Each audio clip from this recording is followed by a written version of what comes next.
The Forest, written by Typical Paper 5372 and narrated by ClancyPasta.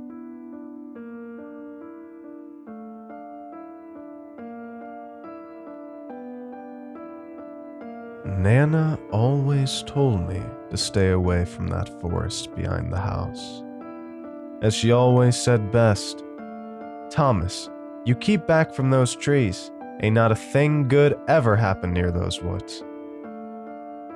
She was right, now that I think about it. Lots and lots of missing folks around them. Even them Trekkers and Ikers folk never came back, and they know what they doing. But who was I to listen to good sense? I wouldn't be Thomas if I didn't have to be so hard-headed. It would have been quick, too. I was playing round in the backyard, kicking a ball up against the fence. But I went and screwed that right up. Kicked it clear off the fence, straight into them woods. I figured, run into them, grab me my ball back, and run back home before Nana even noticed I was gone.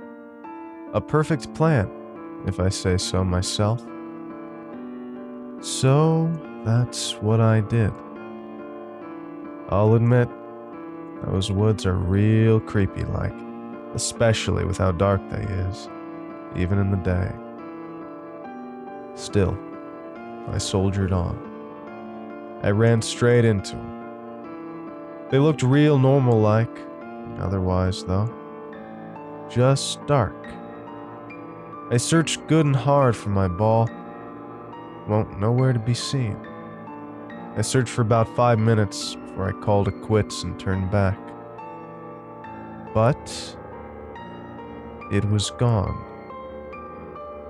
I hadn't even gone that far into the woods, but I turned round and saw more woods. That can't be, I muttered to myself. I figured I'd walked a little further than I thought, so I started walking back where I thought I came from.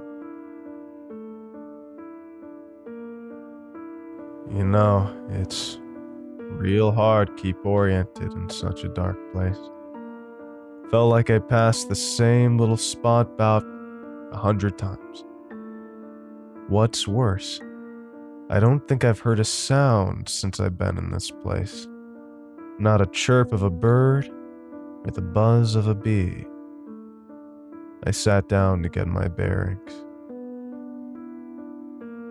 Good Lord, I wish I didn't look up. This tall, gangly thing. God ain't make a thing on this earth that tall.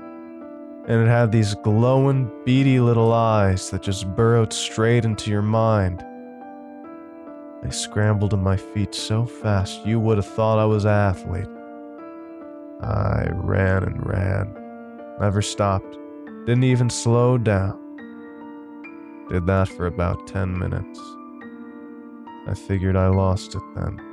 Couldn't have caught me the way I ran. But once I caught my breath up against that tree, I got the most sinister feeling. Lord knows I shouldn't have looked back. But I did. And it was standing there, hiding in them damn shadows. Those eyes still a-staring, almost like it was mocking me. I ran again. I didn't think I could. And I hid. That brings us to now. I should have just listened. I wouldn't be here, listening to that thing moving around outside of my little spot. I'm scared, and I want to be strong. But I got a feeling I'll never make it out of here.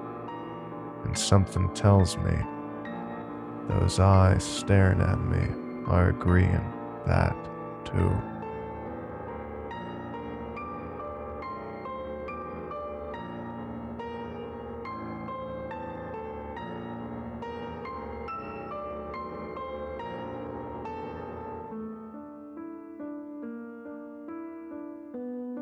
Okay. Thank you all for listening to tonight's episode of ClancyPasta. If you enjoyed it, please give the video a like, I'd really appreciate it, and I'd even appreciate it even more if you subscribed. And if you're subscribing anyway, you might as well hit that little bell icon and turn all notifications on so you get notified the next time I upload, which hopefully won't be too long from now. Huge thanks to the author for letting me narrate his tale, and as always, the author's information will be in the description. And if you're an author and you'd be interested in getting your story on this podcast, feel free to post it to my subreddit, or you could always send it to my email, but the subreddit's always a good place. And huge thanks to all of my supporters on Patreon. I've got a good amount of $2 patrons, $5 patrons, $25 patrons, and $1 patrons, and I appreciate all of you so much. The current rewards on Patreon, to my memory, are for $1 a month you get access to ad-free narrations. For $2 a month, you get your name on the little special thanks supporter scroll at the end of every video, which might be playing right now or already played. For $5 and up a month, you get me to read your name on there, once during at least one video a month. And for $25 a month, you get a one-time little letter in the mail with a little sketch by me. And I've also, write a little tiny personalized note, thank you note on there as well. You're guaranteed one of those, and then if you keep the pledge on, then you'll get some sent as well intermittently throughout the year. Any and all support helps out immensely, and if you're like, hey, I don't really want to go on Patreon, I don't want to use Patreon, well, that's cool. You could always pick up a shirt on Teespring, or you could even just become a YouTube member. $2 and up YouTube members also get their name in the end scroll credit thank yous. So that could be another way to go if you'd like to support the channel but don't want to go over to Patreon. Okay, well, I hope you enjoyed tonight's video. Thank you for listening, and I will see you all once again very shortly. Have a good night. Cheers.